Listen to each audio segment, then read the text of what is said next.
Bonjour à tous et à toutes. Bienvenue parmi nous pour ce débat qui va durer pendant l'heure à venir avec pour thème, vous l'avez noté, jusqu'où ira l'embellie horlogère. Alors pour répondre à cette question qui vaut des milliards, j'ai sorti ma boule de cristal, ou plutôt, on est en 2023, j'ai consulté ChatGPT. La nouvelle coqueluche de la tech, voire du monde entier, soyons clairs, me tâte à peu près ce langage. Si vous faites référence à l'industrie horlogère dans son ensemble, la durée d'une période d'embellie peut varier en fonction de nombreux facteurs, tels que l'économie mondiale, les tendances de consommation, les innovations technologiques et les événements géopolitiques.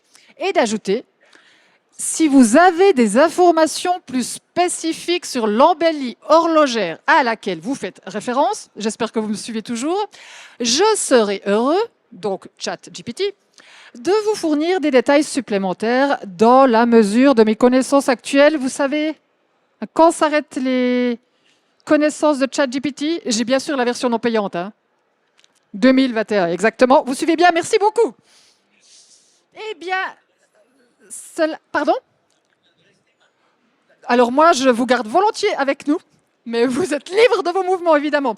Ça tombe bien, donc, car nous avons un concentré d'expertise qui va nous permettre d'y voir un peu plus clair pendant les 60 minutes à venir sur cet état de grâce que vit actuellement l'horlogerie, ce qui pourrait le mettre en danger, mais surtout, chers sous-traitants, ce qu'il applique pour vous. Pas moins de 5 oracles horlogers autour de la table. Alors, dans l'ordre ou le désordre, je prends ma petite feuille pour ne pas me tromper. Olivier Muller, bonjour. Je fais un bonjour général. Expert horloger chez Lux Consult, auteur de l'étude Morgan Stanley sur les parts de marché des marques. Pascal Ravsou, vice-président de la Fondation de la Haute Horlogerie, longue expérience également dans le secteur. Karine Segedi, bonjour, en charge de l'étude horlogère chez Deloitte. Jean-Jacques Weber, bonjour à vous, président de la Fédération de l'horlogerie française, je précise.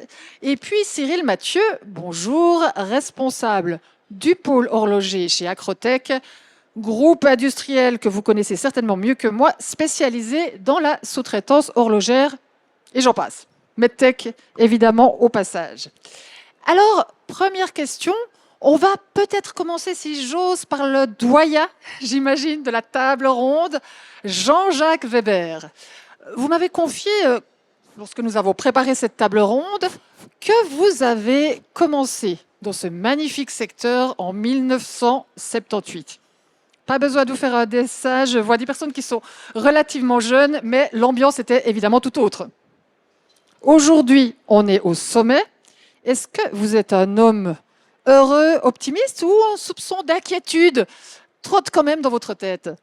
Bon, voilà des questions, merci beaucoup. Je voulais déjà en préambule, avec votre permission, remercier le PSG d'avoir bien voulu m'inviter, puisque finalement je suis, sauf erreur de ma part, le seul Français à bord, ce qui témoigne quand même d'une magnifique ouverture d'esprit, et je vous en remercie. Effectivement, je suis le doyen ici, ben, écoutez, il en faut un, ça sera moi. J'ai débuté dans l'industrie horlogère française en 1978. Et en 78, on avait déjà eu connaissance du quartz. On avait déjà subi quelques très très grosses secousses et j'ai vu du côté français comme du côté suisse des entreprises disparaître par pans entiers. Mon père était dans l'horlogerie, il a terminé sa carrière chez France Ébauche, société qui aujourd'hui, qui a disparu et qui aujourd'hui, grâce au groupe Soprod, vient de renaître. J'ai vu partir des entreprises dans les IEMA dans lesquelles j'avais travaillé, ça c'était côté français, mais j'en ai vu également côté suisse disparaître par dizaines, effectivement. Donc c'est un cycle. un saut Oui. dans le futur, ou plutôt dans le Voilà. présent. Si on fait une analogie, on est bien sûr à des années-lumière de ce qui s'est passé en 1978. Est-ce que cet essor peut continuer de manière infinie? Alors, tant pis si je retourne un tout petit peu en arrière. On parle d'essor aujourd'hui, on parle d'essor en valeur. Parce que l'essor en quantité, il n'est pas là. On parle de courbe inversée, si on parle, n'est-ce pas, Olivier?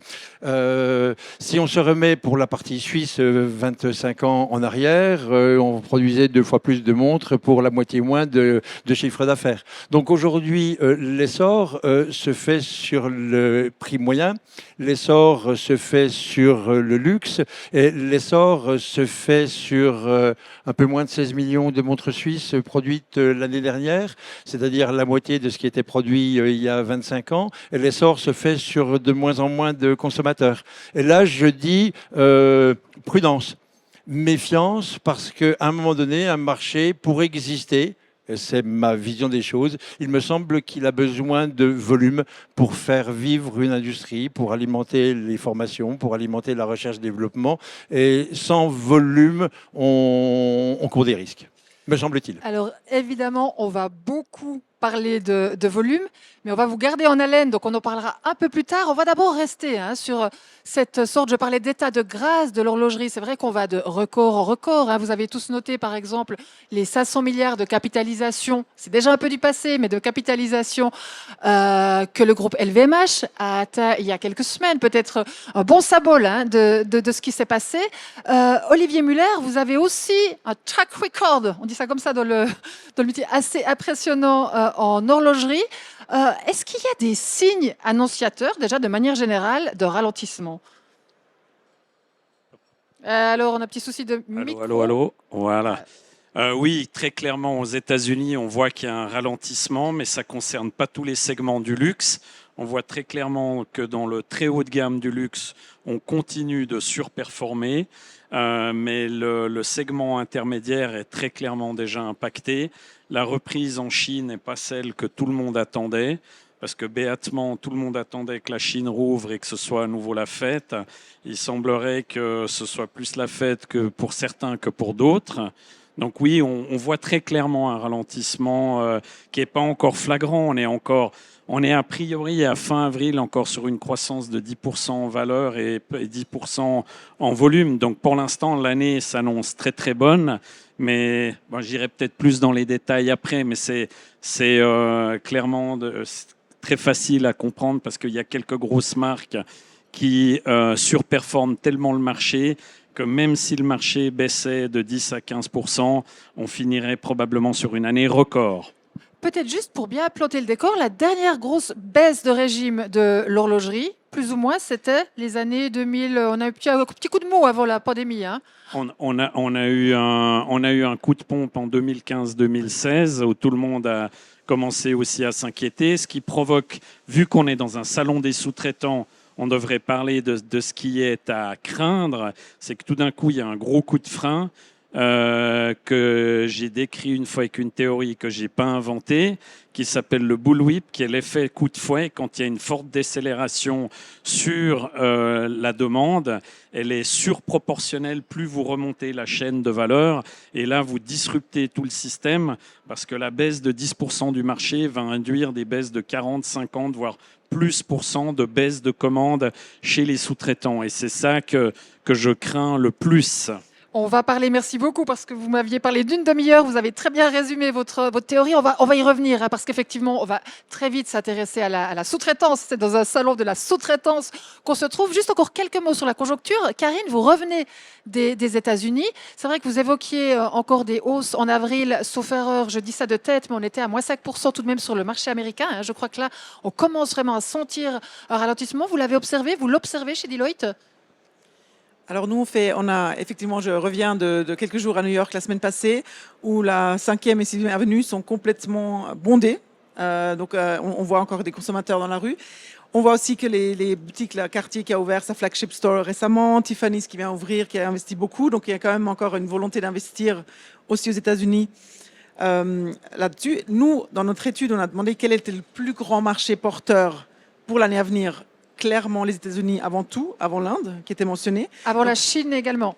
Bien plus bas la Chine. Hein. Donc c'est vraiment les États-Unis et ensuite mentionner l'Inde.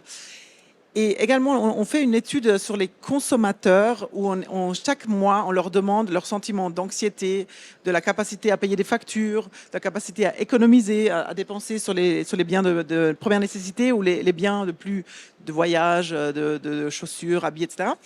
Et actuellement, on a cet index qu'on a commencé il y a quelques années, pendant la pandémie, et on est arrivé de nouveau à l'index 100. Ça veut dire que la plus grosse chute de confiance des consommateurs américains précisément, c'était en juin 2022, quand l'inflation était autour de 9,1%, où il y avait cette incertitude sur les prix. Maintenant, ça reprend. Moins d'anxiété pour payer ses factures, plus d'économie, mais pas encore une si grande propension à acheter des biens non nécessaires. Si ce n'est que pour une partie du luxe, j'imagine que l'élasticité au prix, enfin plus que j'imagine, hein, j'ai fait un peu d'économie, est quasi nulle. Hein. Donc les marques sont frappées. L'achat n'est absolument pas nécessaire. Hein. C'est un achat émotionnel, non rationnel. Et effectivement, la frange de la population, comme Olivier le mentionnait, qui achète du luxe n'est pas celle qui a des problèmes à boucler ses fins de mois. Mais peut-être encore la dernière remarque que je ferai sur la consommation du luxe, c'est que la jeune génération est entrée dans le luxe comme jamais. À mon âge, mon premier bien de luxe, je l'ai acheté bien plus tard que ma fille, merci beaucoup, que ma fille qui maintenant peut se permettre d'avoir des objets de luxe à son âge. Et donc là aussi, il y a quand même une population de consommateurs qui s'agrandit et qui permet aussi le luxe Les jeunes achètent encore des montres suisses. Ça, c'est la première révélation pour moi Je le savais déjà, je joue la comédie, mais ça paraît surprenant, c'est pas intuitif. Hein. Donc il y a vraiment ce public qui s'est élargi, les jeunes, c'est pas avant tout mon Apple Watch, etc. Et puis un certain pouvoir d'achat pour une partie d'entre eux, c'est ça que vous me dites? Alors, je pense que, je ne veux pas catégoriser, mais chez les filles, les sacs à main, les ceintures sont extrêmement importants. Chez les garçons, c'est plutôt les montres, hein, parce que c'est là qu'on peut aussi un peu plus s'amuser au niveau joaillerie, horlogerie. Et on remarque que le fait de aussi pouvoir faire du trading de montres, d'acheter, revendre, qu'il y a des marges à faire, ça rend tout ce marché tellement plus excitant et intéressant aussi pour les jeunes. L'aspect spéculation, on ne peut pas non plus l'ignorer. On arrive à le quantifier. Alors là, je ne sais pas si quelqu'un veut s'exprimer à peut-être plus d'éléments où tout le monde va me dire non, c'est impossible.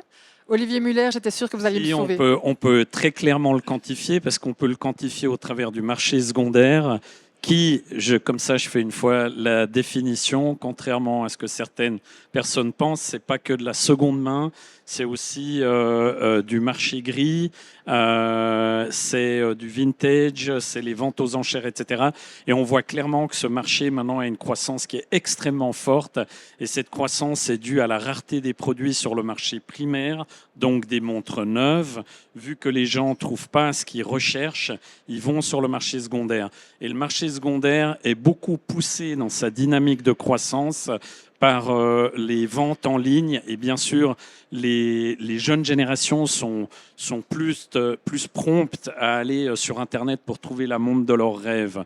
Donc ça pousse énormément le marché secondaire qui croît beaucoup plus vite que le marché primaire. Mais à nouveau, ça c'est aussi la remarque à faire pour toute l'horlogerie, c'est que vous avez très peu de marques qui surperforment et tout le reste qui est à la traîne derrière. Il ne faut pas non plus imaginer que tout va bien, etc.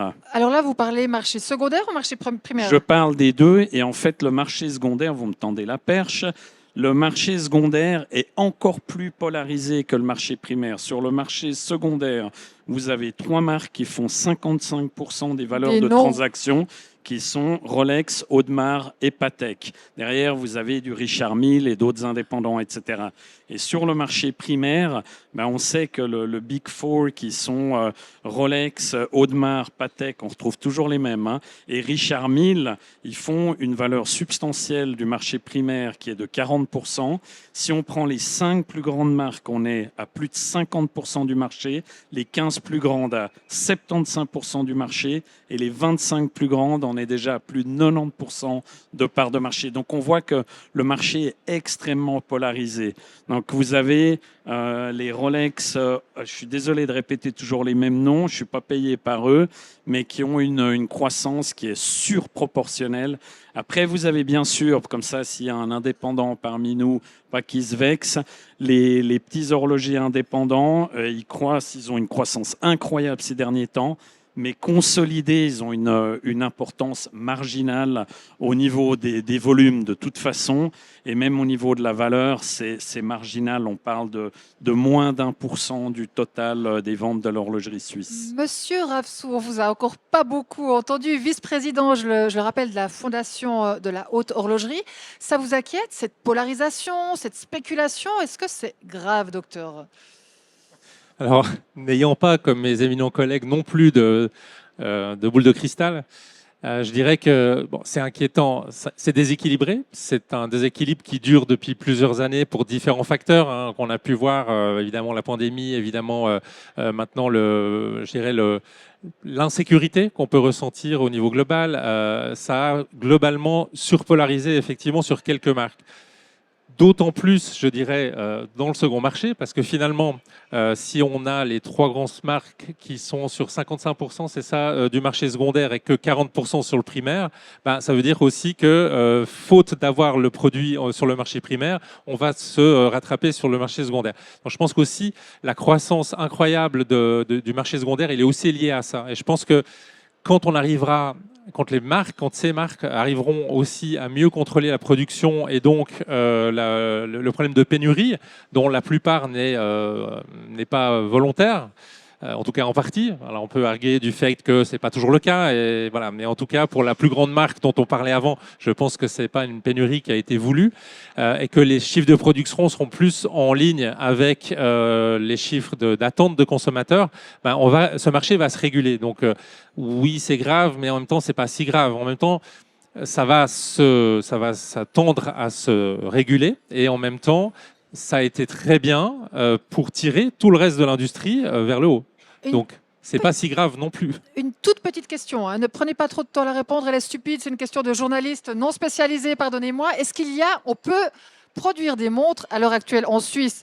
Non pas, on va exclure le moyen de gamme et l'entrée de gamme, parce que ça, j'ai quand même compris que c'était un peu différent. On peut produire du haut de gamme et souffrir à l'heure actuelle?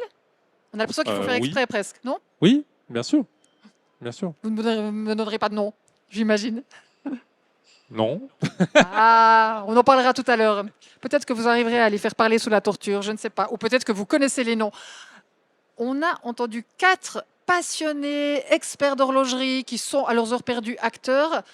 Malgré tout, monsieur Mathieu, vous êtes le seul, si je peux me permettre, qui a en quelque sorte les mains dans le cambouis, comme beaucoup certainement d'entre vous. Est-ce que vous sentez, vous percevez, vous êtes inquiet déjà des petits signes de ralentissement, puisqu'un jour ou l'autre, monsieur Weber, vous ne l'avez pas dit, mais vous me le disiez, les arbres ne croissent pas jusqu'au ciel. Qu'en est-il chez vous? Alors, on est toujours inquiet, évidemment. On connaît le marché de l'horlogerie depuis quelques décennies maintenant, avec les montées qui sont extrêmement rapides et les descentes qui le sont tout autant. Donc oui, on est inquiet. Alors à l'instant T, c'est assez difficile de l'être formellement parce que l'activité, comme la plupart des sous-traitants que vous croiserez sur le salon, est semble-t-il relativement soutenue. C'est le cas aussi chez nous, sur la partie horlogerie-joaillerie. Les perspectives pour 2023 aujourd'hui sont excellentes. 2024 s'annonce plutôt bien. Mais voilà, on est toujours attentif à ce qui se passe sur le marché. On est toujours attentif à regarder ce qui se fait au niveau des exportations. Et je dois dire qu'aujourd'hui, ce qui nous inquiète un petit peu moins, et on en a parlé tout à l'heure en préambule, c'est que pour l'instant, on considère que l'Asie, la Chine de manière plus particulière, tarde à redémarrer, ce qui est pour nous industriels peut-être plutôt une bonne chose, puisqu'on ne saurait pas faire si l'Asie performait comme ces dernières années. Les délais d'attente, vous me soufflez une question, hein, les délais d'attente à l'heure actuelle, parce que là vous êtes assez inquiet, on voit l'idée de voir la demande augmenter, c'est combien de mois, ça se chiffre en années? Ouais, c'est le genre de question que j'aime pas trop, mais non, les délais d'attente se portent en plusieurs mois maintenant. Oui, on parle gentiment de 2024. 2024. Ce qui est assez rare depuis quelques années d'avoir une activité aussi soutenue. Maintenant, vous l'avez dit, je pense que l'horlogerie est confrontée aussi à une nouvelle dynamique, et les jeunes, à mon avis, font partie de cette nouvelle dynamique, chose qu'on n'aurait pas du tout cru au moment de la sortie des premières montres connectées. Je dirais même que certains avaient déjà enterré l'horlogerie suisse et plus particulièrement l'horlogerie mécanique quand Apple et Samsung ont sorti les premières montres connectées. Et on voit aujourd'hui qu'il y a quand même un marché qui est très différent entre les montres connectées et les montres mécaniques. Et ce qui fait qu'il est différent, c'est que les jeunes s'intéressent de plus en plus à la montre mécanique. Et ça, je dois dire que c'est assez nouveau. Et c'est ce qui pourrait faire, je pense, que dans les prochaines années, on continue à avoir cette croissance tout de même au niveau de l'horlogerie, même si on constate pas effectivement une croissance en nombre de pièces vendues, mais malgré tout conserver quand même de la croissance au niveau du chiffre d'affaires, puisqu'on voit que les jeunes aussi s'intéressent aux montres d'un certain prix. On va y revenir. Je vois que Karine, vous voulez réagir. Je voulais peut-être juste faire un petit complément sur la consommation chinoise. Donc, j'ai pris un peu la température de mes collègues à Taïwan et en Chine ce matin pour avoir un peu d'informations fraîches sur le sentiment en fait des consommateurs de luxe et d'horlogerie dans ces pays-là. Et effectivement, si à Taïwan maintenant les personnes un peu plus aisées commencent à diminuer à cause des incertitudes et l'économie qui est un petit peu plus compliquée, donc moins d'achats actuellement. En Chine, il y a vraiment une impatience d'avoir les visas et de sortir du pays. Actuellement, encore les premiers 6 mois, même qu'il y a l'ouverture, l'obtention de visa était très très longue et compliquée. Donc peu de Chinois ont pu voyager à l'étranger. Par contre, quand les visas vont devenir plus faciles à obtenir, moins longue d'attente, les Chinois vont arriver. Et donc là, effectivement, si la consommation est encore locale pour l'instant, elle deviendra plus européenne ou plus globale dans les 6 mois à venir. Donc, et c'est là on aura de nouveau le marché comme on l'a connu avant 2019, où la Chine et surtout les Chinois qui voyagent étaient les plus grands clients de l'industrie horlogère. Relais de croissance, bienvenue. À voir s'il réussira à compenser la baisse. En général, ça se passe pas forcément trop mal. Je vais tout de suite vous donner la parole, Olivier Muller. Je fais appel de mémoire à mon ami, autant le prendre comme un ami de ChatGPT. Innovation technologique, tension géopolitique, mode de consommation. Et puis, il y avait un quatrième élément qui m'échappe. En tout cas, on avait innovation technologique, donc la technologie, les modes de consommation, le ralentissement conjoncturel, évidemment, et la géopolitique. Parmi ces 4, parce que ChatGPT n'a pas tout à fait tort, hein, il est assez exhaustif, holistique, on va dire, dans son approche. Parmi ces 4 indicateurs, lequel vous fait le plus souci? Je pense que pour moi, c'est plutôt la géopolitique. C'est vraiment aujourd'hui une situation où le monde a tellement évolué dans les 3 dernières années pour des raisons tellement différentes que tout est possible. L'invasion de Taïwan, la folie qui continue du côté de l'Ukraine, plus tout ce qui pourrait arriver en cascade, c'est complètement imprédictif et donc de nature à tendre une situation, à continuer à avoir une tension et donc une incertitude qui est évidemment prompte à arrêter la consommation de biens non nécessaires. Juste comme ça, un petit sondage à main levée. Vous abondez dans le sens, j'imagine qu'il y a pas mal d'acteurs, d'entrepreneurs également. La situation géopolitique, c'est ce qui vous inquiète le plus? Ouais. Je vois, on en parlera tout à l'heure. Je pense que les innovations technologiques, vous pouvez intervenir seulement, oui. Non, c'était pour on va tout de suite faire intervenir le public, peut-être juste avant d'en arriver là, effectivement s'arrêter sur la sous-traitance. Je vous ai déjà donné la parole, c'est évidemment la thématique, même si elle n'est pas dans le titre de la table ronde du jour. À quel point, je vais commencer par vous, Monsieur Muller, à quel point, parce que je sais que vous connaissez bien en tout cas le secteur aussi, tout le tissu qu'il y a derrière, à quel point cette sous-traitance, elle est emportée dans cette incroyable ascension horlogère? Alors, il y a eu une polarisation aussi, vous allez dire, tout se polarise, mais c'est un peu ça. En fait, les sous-traitants qui sont actifs pour les marques qui surperforment, comme notamment le groupe Acrotech, il a un bon portefeuille de clients qui lui permet en fait d'avoir une croissance qui est substantielle. Les volumes étant en diminution, il faut peut-être quand même un tout petit peu donner des chiffres pour que les gens réalisent à quel point c'est dramatique la chute des volumes. L'année passée, en 2022, on a eu un solde positif d'exportation des montres suisses de 49 000 pièces par rapport à 2021 qui était une année déjà très très faible. On a exporté 15,8 millions de montres, ce qui correspond plus ou moins aux ventes totales de l'industrie horlogère suisse. Donc les 49 000, elles sont dues à un phénomène où j'ai toujours écrit que c'est une anomalie, ça s'appelle la Moonswatch, qui a eu un succès juste incroyable, auquel même les gens chez Swatch Group ne croyaient pas. Ils ont vendu, Monsieur Hayek dit 1 million, on va dire que c'est 1 million, c'était un tout petit peu moins en sell-out. Il y a Mais une ils ont petite eu un dispute de chiffres là. il a un tout petit peu exagéré, mais ça, c'est une vieille tradition familiale. Et cette année, ils vont faire encore mieux. Ils sont en train de faire un carton avec cette montre. La Moonswatch a permis, en fait, d'amener un sol positif. Et il y a une deuxième marque qui a contribué à cette croissance en volume.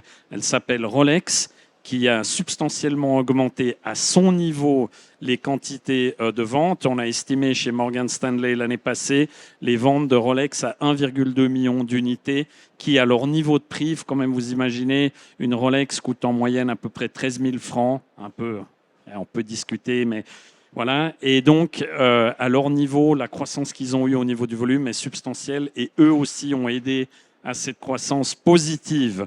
Donc on est sur un niveau extrêmement bas. Monsieur Weber l'a dit avant, on est à la moitié des volumes d'il y a un peu plus de 20 ans. On a eu le plus bas pendant la pandémie, on est revenu à peu près à 14 millions d'unités, ce qui correspond à ce que l'industrie horlogère suisse faisait dans les années 1940, pendant la guerre. Donc c'est dramatique. Maintenant, pour revenir à votre question, oui, il y a une polarisation. Il y a des gens qui se spécialisent. Comme il n'y a plus de volume, il y a très peu de gens comme Acrotech et d'autres qui sont encore capables de fabriquer des volumes avec du vrai Swiss made. Et puis, il y a tous les autres qui essayent de se spécialiser dans des métiers plus pointus, avec des outils de production pointus, etc. Donc, on voit clairement que soit vous vous spécialisez et vous amenez de la valeur ajoutée dans votre produit. On parlait avant de cadraniers. Les cadraniers, aujourd'hui, sont en train d'intégrer leur savoir-faire. Auparavant, c'était sous-traité sur plusieurs entreprises. Aujourd'hui, ils font plus de choses en interne. Donc, on voit clairement que ceux qui faisaient du volume pour le moyen de gamme et moyen de gamme inférieur, aujourd'hui, malheureusement, ils n'ont plus de boulot. Aussi dû au fait que le Swatch Group maîtrise son outil de production. Swatch Group, c'est selon les années entre 60 et 70% des volumes de l'industrie horlogère suisse. Donc il faut juste garder ça en tête. Et le Swatch Group maîtrise une grande partie de sa fabrication en interne, pas tout, mais beaucoup. Rolex, la même chose, Audemars Piguet, etc., etc. Ça laisse peu de place peut-être pour le reste du monde, hein. On va voir ce qu'il en est. Monsieur Weber, vous vouliez intervenir? Oui, je voulais rebondir sur ce que vient de dire notre ami Olivier et répéter ce que j'ai dit en préambule. N'oublions pas le volume.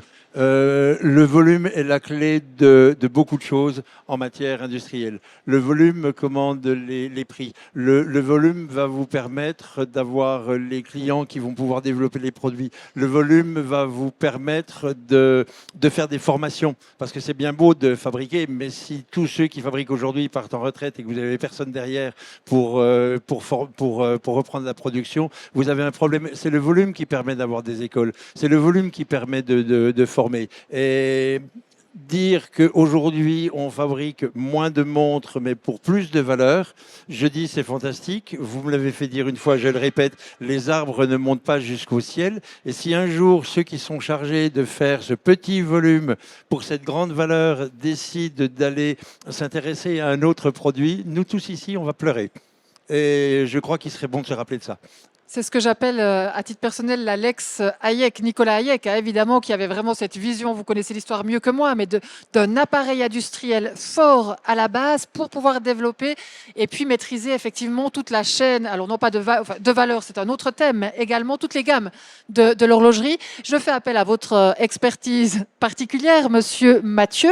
Cette baisse des volumes, comment vous la vivez chez Acrotech? Est-ce que vous êtes aussi préoccupé que le reste de la tablée? Oui, alors évidemment, on est toujours préoccupé, c'est ce que je disais tout à l'heure. Maintenant, moi je crois que dans la baisse des volumes, il faut aussi séparer la partie quartz de la partie mécanique. Et je crois que si on s'intéressait exclusivement à la partie mécanique, on verrait que les volumes sont plutôt en augmentation qu'en diminution. Je dis on verrait parce que je n'ai pas les chiffres en tête, mais Calcul à faire. Intéressant, un Mais, article pour le temps. Alors, en tout cas, pas si en chute que ce qu'on peut voir au niveau du quartz. Donc, nous, notre vision, elle est concentrée effectivement sur la partie mécanique de l'horlogerie. Aujourd'hui, vous l'avez dit tout à l'heure, certains clients tirent très très fort et globalement sont aussi des clients qui tirent des volumes. Donc quelque part, ça nous aspire avec eux. Mais voilà, on est aussi vigilant par rapport à ce qui peut se passer dans les années qui viennent. Et je crois que l'industrie horlogère suisse doit d'être innovante. On l'a dit, hein, je crois que un des facteurs de la survie de l'horlogerie suisse, ce sera l'innovation.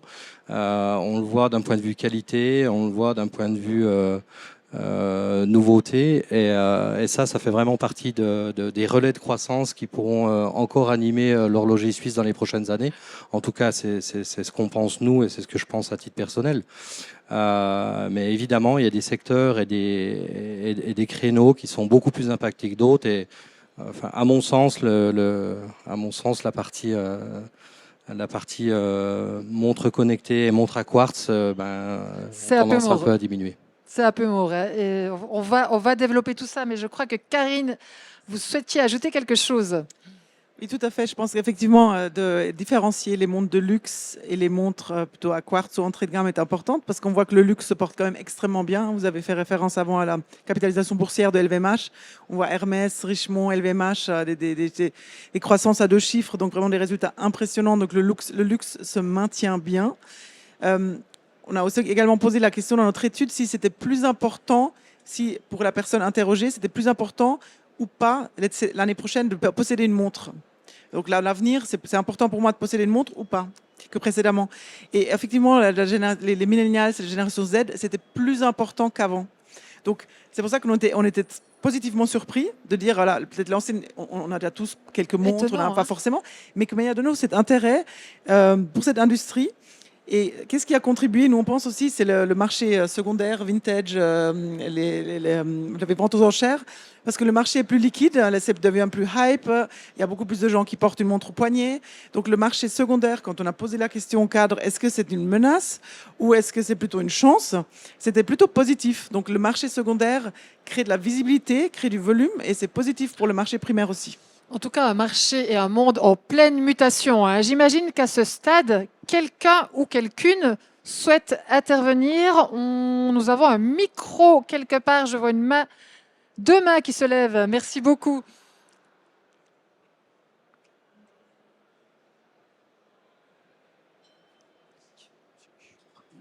Je vous demanderai, si ce n'est pas confidentiel, de vous présenter comme ça. Tout le monde. Mon nom est Marc de Sauvage, j'habite Bruxelles en Belgique. Et comme vous savez, le Japon, la Corée du Sud et Taïwan sont en train d'entrer en production les 2-3 nanomètres microchips. Les microchips peuvent être implantés dans des montres connectées, dans des montres à quartz, des bracelets ou des montres mécaniques. Deuxième chose, il est possible dans les microchips, d'ici peu de temps, d'implanter l'intelligence artificielle également. C'est quelque chose qui est en voie en Asie et qui va très vite arriver en Europe. Il y a 3 jours, le grand patron de l'intelligence artificielle de San Francisco, M. Peter Abel, a fait une grande conférence à Bruxelles à ce sujet. Seul problème, la sécurité de l'IA et la fiabilité. Voilà, la question, je vous demanderai juste de venir à la question, c'est est-ce que, j'imagine, l'industrie et la sous-traitance suisse se préparent à cette arrivée, hein? Oui, c'est juste oui, c'est ça. Qui veut répondre? C'est Olivier Muller qui va se sacrifier. J'adore donner des chiffres. En fait, ce qu'on voit avec la montre connectée, alors contrairement à beaucoup, je vais utiliser un terme d'un ami journaliste qui parle des ravis de la crèche. Vous saurez de qui je parle. Moi, je pense qu'on a clairement raté le train dans l'industrie horlogère suisse avec les montres connectées. C'est pas ça ou ça. On aurait dû faire et les montres connectées. Apple est venu voir Swatch Group qui a refusé de faire cette Apple Watch avec eux. En 2015, quand Apple entre sur le terrain des montres connectées, les montres suisses, quartz et mécanique sont encore nettement au-dessus des montres connectées. Et après, on voit la courbe qui monte. L'année passée, il y a eu à peu près 92 millions de montres connectées. Je parle que de vraies montres connectées, pas simplement des trackers d'activité, pardon. 90 millions, 15,8 millions de montres suisses au total. Donc on comprend clairement qu'il y aurait eu un marché de masse à prendre. La bonne nouvelle pour les horlogers suisses, parce que personne l'a encore écrit, parce que les journalistes ils lisent pas ce genre de rapport. La bonne nouvelle pour l'industrie horlogère suisse, c'est que les ventes de montres connectées au total sont en décroissance, sauf sur le haut de gamme de la montre connectée, donc Apple. Apple a très clairement compris qu'il fallait se focaliser sur un champ d'application qui est le tracker de santé et qui est monté en gamme récemment avec sa toute dernière montre qui coûte entre 500 et 700 $, voire plus. Et c'est le seul segment qui est en croissance. Sinon, c'est déjà en décroissance. Donc, bonne nouvelle. Pour la petite histoire, avec Monsieur Muller, nous parlions de montres connectées il y a environ 10 ans, la première fois que nous sommes rencontrés. C'était 2013, les premières rumeurs autour de la fameuse Apple Watch. Je suis sûre que tout le monde n'est pas d'accord. Qui pense que la Suisse n'a rien ou n'avait rien à aller se fourvoyer dans le monde ô combien différent et compliqué de la montre connectée? Merci de vous sacrifier une fois de plus. Alors, je ne pense pas que la Suisse avait rien à y faire, parce qu'en réalité, je n'ai pas la réponse. Olivier, tout à l'heure, tu as donné une partie de la réponse, et je dis why not. Je mettrai seulement 2 chiffres en exergue. Le budget de recherche et développement, si je ne dis pas d'ânerie, de Apple est de l'ordre de 25 milliards de $, ce qui est grosso modo le chiffre d'affaires de l'industrie horlogère suisse. Laissez-le finir. Voilà. Donc, est-ce qu'on mélange les gros milliards et les petits milliards, et est-ce qu'à un moment donné, on n'est pas le petit pousset? Il y a une vraie question philosophique. Non, c'est pas philosophique du tout.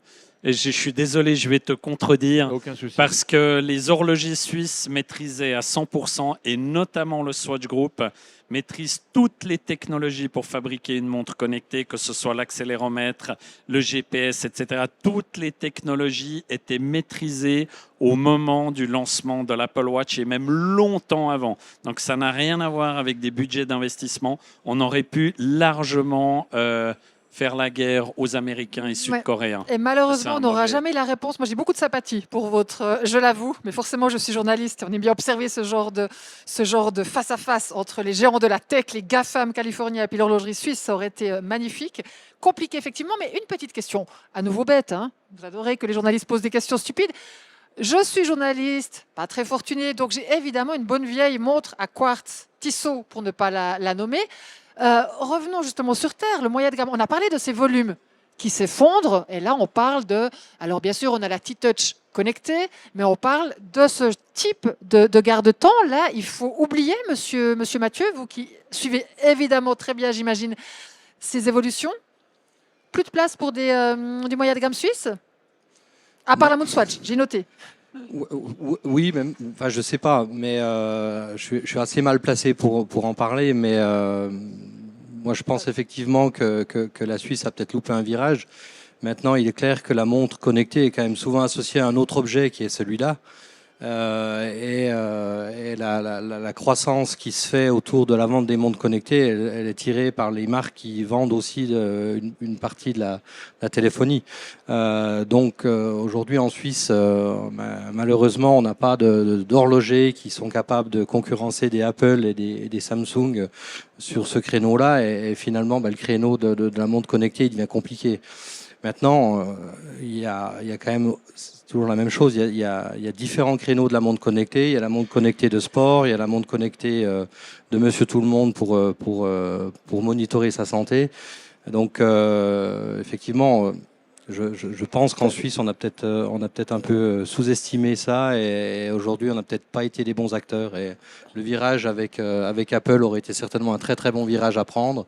Malheureusement, maintenant qu'il a été loupé, C'est un peu tard, hein. Je vous donne tout de suite la parole. Juste une précision pour se faire une image. Je ne vais pas vous demander évidemment de jeter des noms. Je sais combien le secteur horloger maîtrise, cultive son secret, même si ça change un petit peu. Mais vous êtes dans quelle gamme de prix par rapport aux marques? On n'est que dans du haut de gamme ou bien vous pouvez vous égarer dans du moyen de gamme, voire du bas de gamme, de l'entrée de gamme? Alors, tout dépend ce qu'on appelle du moyen de gamme. Alors, j'aime pas dire bas de gamme, moyen de gamme, haut de gamme. Il y a différentes positionnements de prix au niveau des montres horlogères suisses. Et encore une fois, on n'est que sur la partie mécanique, mais aujourd'hui, on travaille pour des clients qui vont vendre des montres, on va dire, prix d'appel à 3 000 francs, jusqu'à des clients qui vont vendre des montres plusieurs centaines de milliers de francs. Donc, on adresse quand même un spectre assez large au niveau de la clientèle. Et la montre mécanique, évidemment, à des prix inférieurs, a quand même toujours de l'attrait. Le Swissmade a toujours aussi un attrait, mais c'est clair que dès qu'on va descendre en dessous de ces prix-là, ça va devenir un petit peu plus difficile d'être compétitif. Alors, le temps file, c'est ce que me permet de mesurer mon magnifique garde-temps, mais tout le monde a envie de s'exprimer. On va être assez concis pour également vous laisser intervenir à nouveau. Je crois que Monsieur Ravsou, ça fait un petit moment que vous levez la main. Allez-y. D'une part, je veux rejoindre la bataille de notre ami de la FHS sur le terme de montre connectée. J'ai un vrai problème avec le terme de montre connectée. C'est un ordinateur au poignet, c'est un wearable, on appelle ça tout ce qu'on veut. Il se trouve que ça donne l'heure et que ça prend le real estate du poignet, mais pour moi, ça n'est pas une montre connectée. Bon, ça, c'était en aparté. Première chose, je pense que la Suisse a montré à travers cette Moonswatch qu'on pouvait quand même redonner du volume au Swissmade, même Quartz. Et je trouve que si Swatch Group a pu le faire, d'autres peuvent le faire aussi. Et je pense qu'on a une réelle opportunité en Suisse de rebondir sur des volumes avec ce type de produits décalés, fun. Alors ok, peut-être pas des produits vendus à des millions d'exemplaires ou alors centaines de milliers d'exemplaires comme Swatch l'a fait. Mais je pense qu'il y a une vraie place à jouer là-dedans. Et je pense aussi qu'en termes d'entrée de gamme mécanique, on a aussi à faire valoir un savoir-faire unique, une qualité incroyable, une innovation qui n'est jamais à l'arrêt et qui fait aussi la réputation du Swissmade. Mais on a un peu de la peine. Alors, je suis obligée, je vous ai demandé d'être concis, mais cette innovation, je vous entends parler innovation. Je sais très bien sur quoi ça se joue, hein, sur des nouvelles pièces magnifiques. Mais finalement, on n'est pas dans la révolution copernicienne, hein, comme celle, par exemple, qu'a représenté le bracelet, typiquement au début du XXe siècle, la montre connectée. Est-ce que l'horloger ne va pas devoir sortir un peu de sa zone de confort, en tout cas dans le moyen de gamme, évidemment, hein, et penser différemment? Il devra certainement sortir de sa zone de confort. C'est peut-être d'ailleurs pour ça qu'on a perdu la guerre du wearable il y a quelques années. Mais je pense que la capacité justement d'innovation de la Suisse, elle est inégalée. Et donc, s'il faut sortir de sa zone de confort, on a toujours prouvé dans les pires crises qu'on a pu traverser que c'était possible. Et moi, c'est ce qui m'a toujours halluciné dans cette industrie, c'est que même quand tout était perdu au fin fond de la crise du quartz, on arrive à rebondir, à trouver un moyen d'aller de l'avant. Et donc, moi, je trouve que ça, c'est magique parce que je suis suisse et fier de l'être. Et je trouve que parfois, on a un peu de la peine à sortir de notre cadre. Mais quand on est forcé, on y arrive. Mais Monsieur Weber, je vais continuer dans nos discussions parce que vous vouliez tous les deux intervenir, mais quelque part, est-ce que c'est pas dangereux justement quand je vois la situation actuelle, j'ai des carnets de commandes mais plein qui débordent, c'est pas vraiment là que j'ai envie et le temps d'innover, non? Je crois qu'aujourd'hui, on parle d'une industrie comme d'un tout, comme si tout le monde faisait exactement la même chose et pensait exactement de la même manière au même moment. En fait, à mon avis, c'est pas exactement comme ça que ça se danse. Vous avez posé la question tout à l'heure de la magnifique montre Tissot que vous arborez fièrement sur votre superbe poignet. Moi, je vais vous poser la question à l'envers. Pourquoi vous l'avez acheté? Vous l'avez acheté parce qu'elle vous plaisait. Est-ce que ça suffit? J'ai de la famille dans le milieu. On va dire ça comme ça. D'accord, mais est-ce que ça ne suffit pas? Aujourd'hui, dans le monde tel qu'il est, en fait, le marché n'est plus monolithique. Vous avez des gens pour lesquels ce salon est parfaitement inutile parce que ça fait belle lurette qui ne portent plus de montre. Donc tout ce qu'on est en train de discuter là, ça ne les intéresse pas du tout. D'accord? Et c'est ceux-là qu'on devrait commencer par craindre vraiment.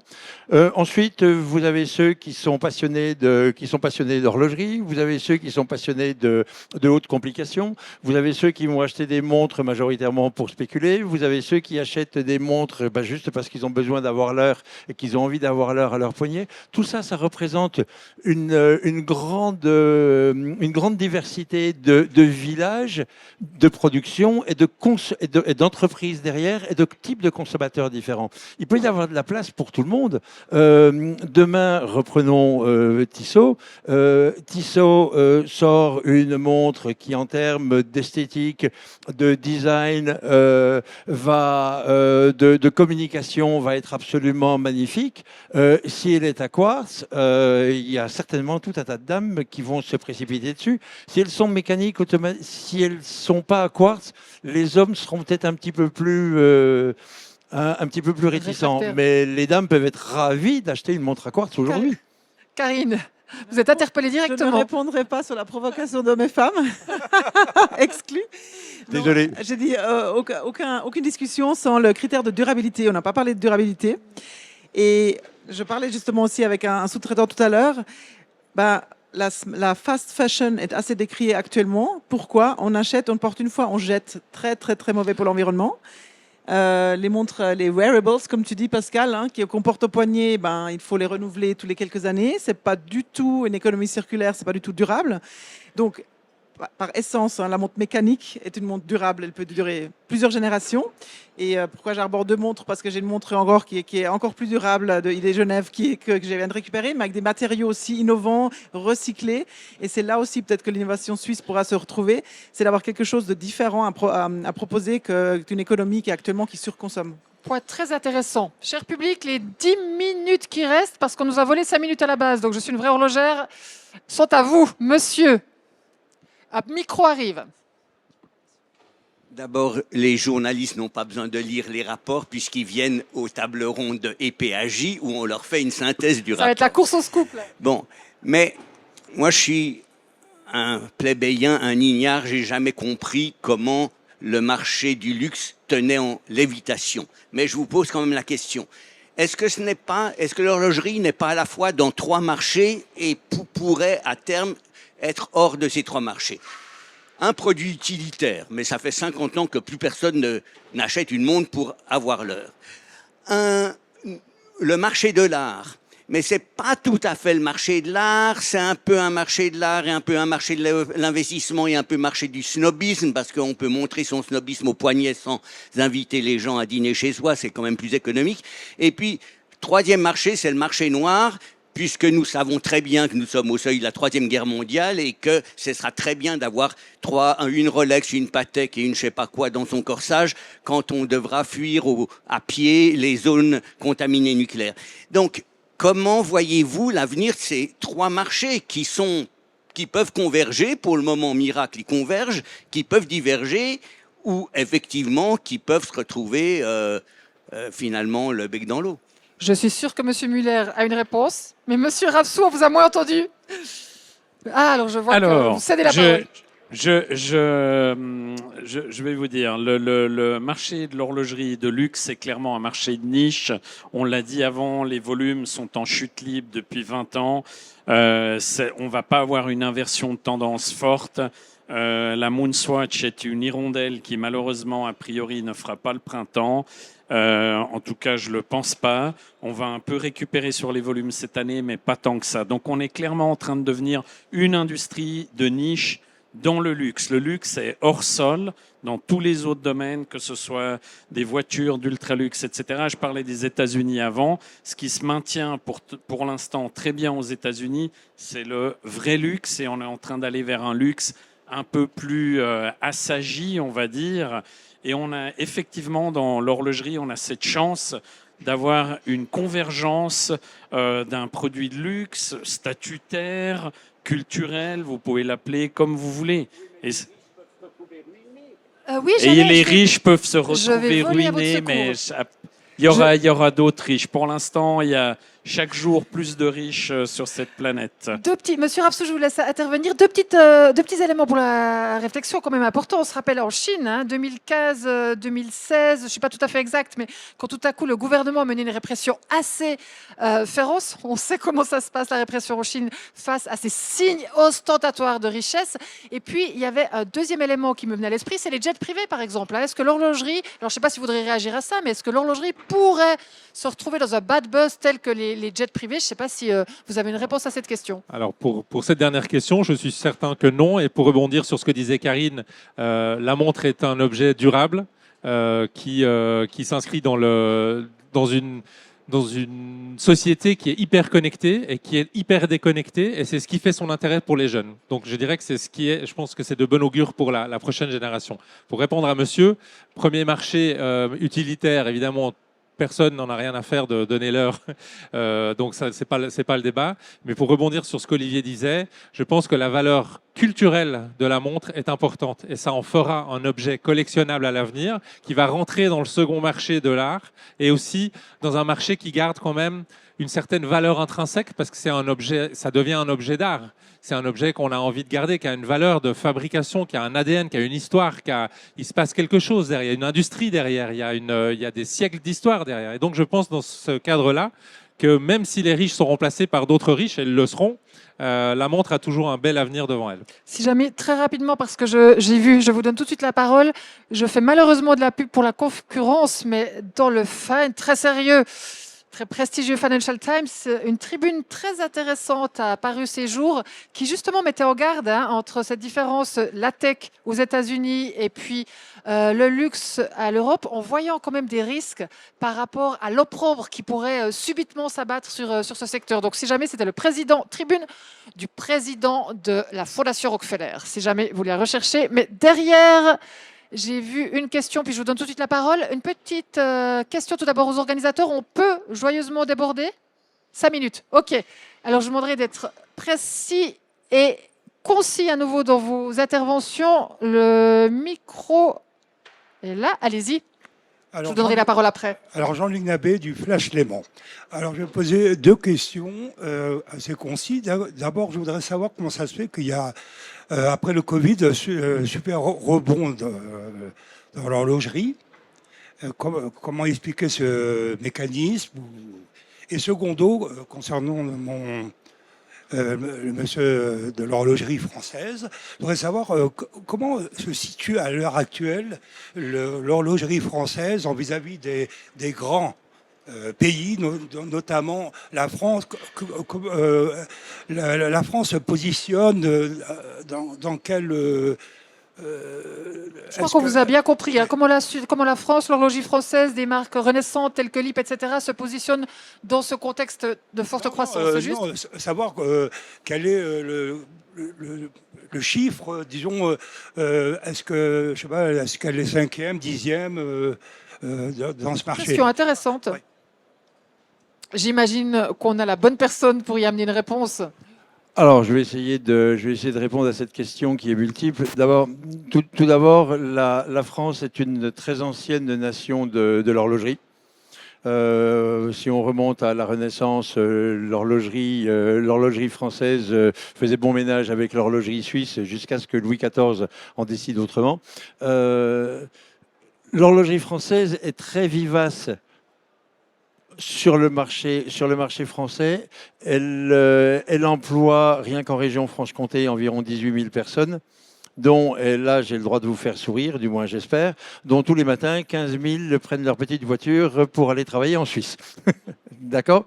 Donc l'industrie horlogère française et l'industrie horlogère suisse ne sont pas seulement amies, cousines, voisines, elles sont étroitement imbriquées, et dans certains ateliers, j'en parlais tout à l'heure avec Pascal et Olivier, elles sont totalement intriquées. Si vous allez visiter certains ateliers en Suisse, j'ai demandé récemment à un chef d'atelier, je lui ai dit, vous êtes combien à travailler chez vous?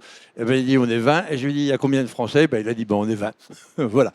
Donc, vous allez chez Alain Joux-Perret à La Chaux-de-Fonds, qui est quand même pas le plus petit employeur de La Chaux-de-Fonds. Sur les 120 salariés, je crois qu'il y a 90 Français. à peu près. Donc, les Français travaillent beaucoup dans l'horlogerie et sont très actifs dans l'horlogerie.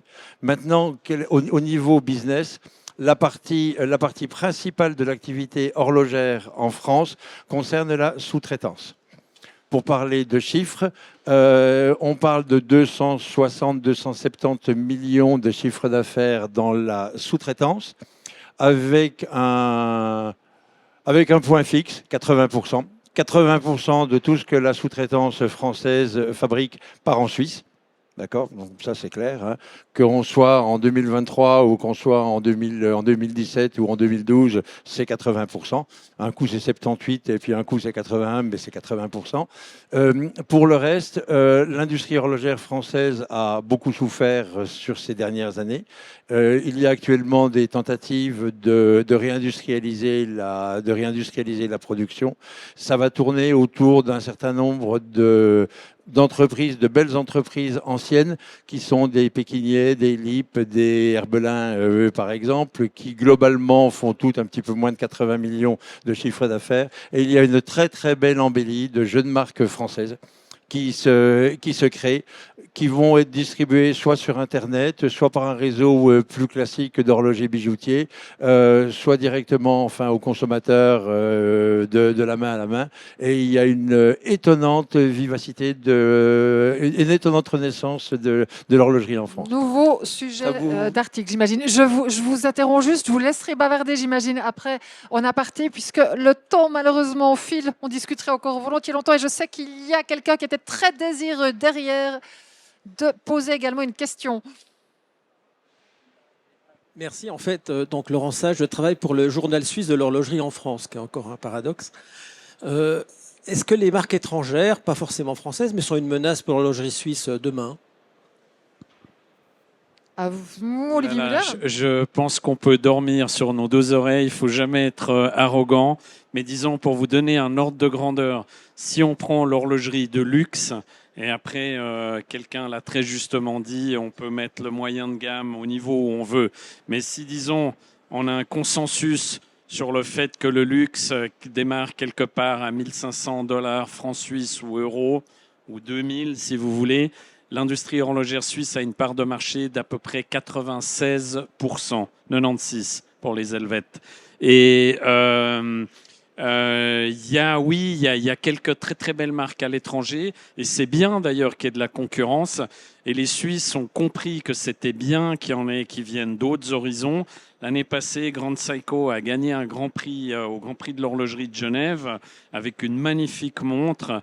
Et ça, c'est bien. Mais Grand Seiko, c'est un peu l'exception pour expliquer la règle. Pardon. Karine, vous vouliez ajouter quelque chose ? Vous abondiez dans son sens. D'autres questions ? J'ai vu que vous vouliez encore intervenir. Je vous laisse volontiers la parole. Je voulais juste m'assurer que tout était dit. Sinon, alors allez-y seulement. Moi, une petite question pour... Le micro Pardon. va arriver. Oui, moi juste une petite question. Oui, allez-y. Je vous oublie pas. On parle de marques d'horlogerie suisses de luxe, mais qui sont tenues par des groupes français, typiquement LVMH. Est-ce qu'à l'avenir, il y a un risque aussi que LVMH investisse dans l'industrie en France, par exemple ? C'est une très bonne question.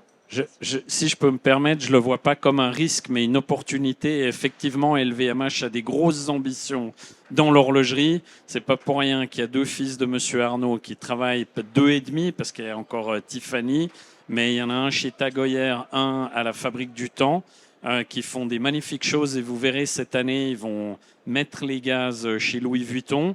Moi, je le vois clairement comme une opportunité.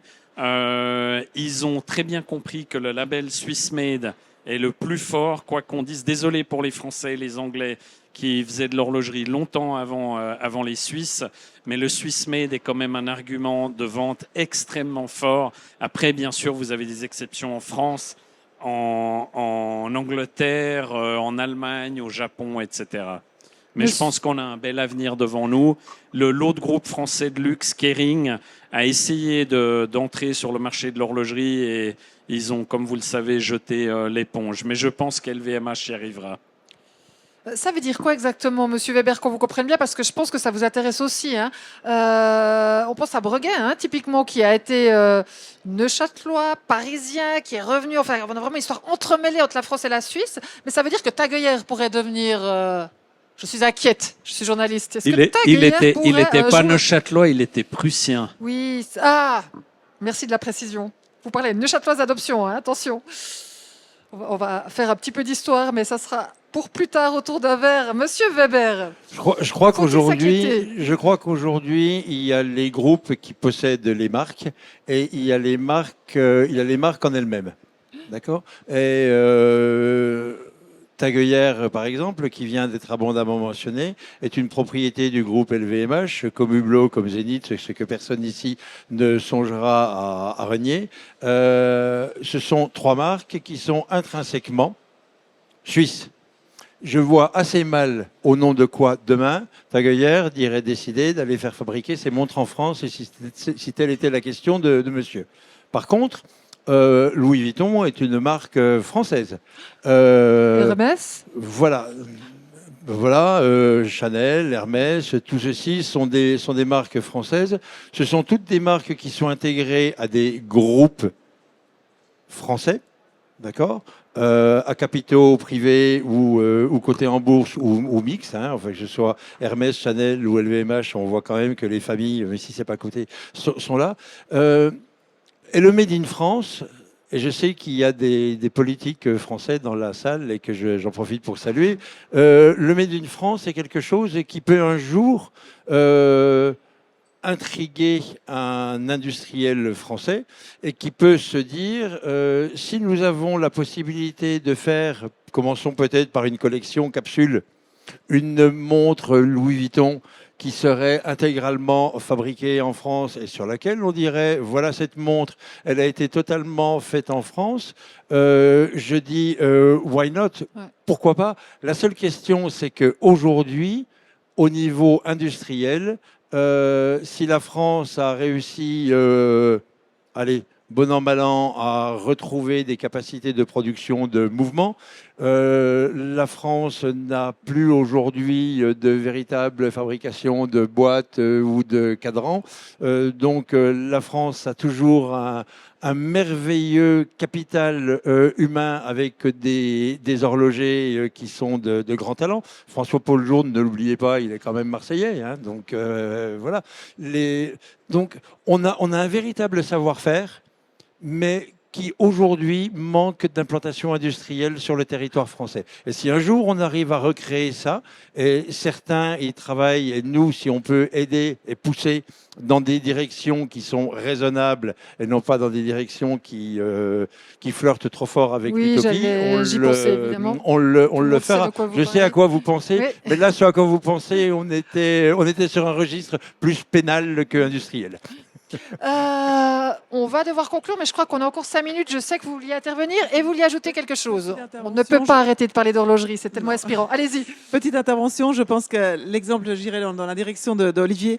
Le Swiss Made est un tel argument que effectivement c'est difficile de faire autre chose. Et on a vu l'exemple de Bulgarie, aussi en main de LVMH. Une marque de bijouterie étant italienne, donc effectivement les bijoux viennent d'Italie. Néanmoins, quand la marque horlogère Bulgarie a été créée, eh ben, c'est à Neuchâtel, c'est suisse parce que c'est Swiss made et c'est ça qui fera vendre. Donc c'est pas parce qu'une également, maison, Gucci pareil, donc c'est pas parce qu'une maison n'est pas suisse qu'elle voudra pas faire des montres Swiss made. Et un autre exemple, c'est les montres Baume chez Richemont. C'était des montres personnalisables qui n'étaient pas Swiss made, assemblées aux Pays-Bas. Eh ben, on n'en parle plus beaucoup actuellement. Très bon sujet de table ronde pour l'année prochaine. Il va falloir que vous nous arrêtiez parce que là, on se bat. Allez-y rapidement et on va essayer vraiment d'écourter. 5 minutes. Alors, allez-y. Moi, j'avais déjà posé tout à l'heure deux questions, dont une n'a pas été répondue, à savoir quel est le rebond après le Covid de l'industrie horlogère, notamment suisse, et pourquoi pas mondiale.